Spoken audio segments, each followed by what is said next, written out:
At ayun na nga guys, saan ba makakarating ang 2 euro mo? 1 euro, 1 euro. So, ano yan? So, makakarating to. So, bibili tayong ice cream. So, tara. Hindi ako bumili ng ice cream. Saan makakarating? Saan makakarating ang 2 euro mo? So, ang palitan pala ng 2 euro ngayon ay ng 1 euro is nasa 72 pesos na. 72 pesos. Around 71.91 something ganun.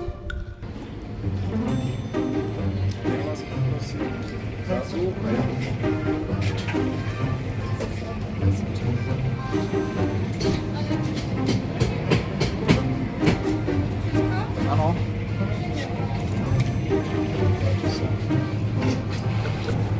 Hi, can I have this Dubai chocolate? Yeah.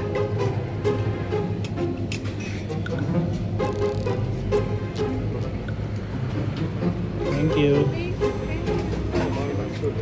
Hi, Dubai chocolate, 2 euros siya.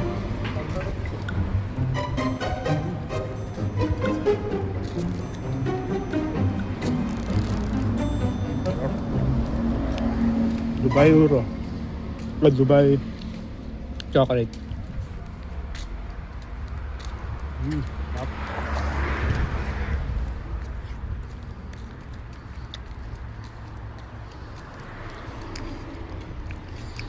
Ito masarap na chocolate kapag ganito kalamig yung panahon. Ay, kainit yung panahon.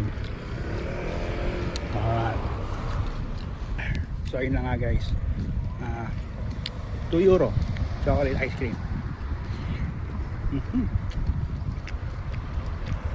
Follow me for more.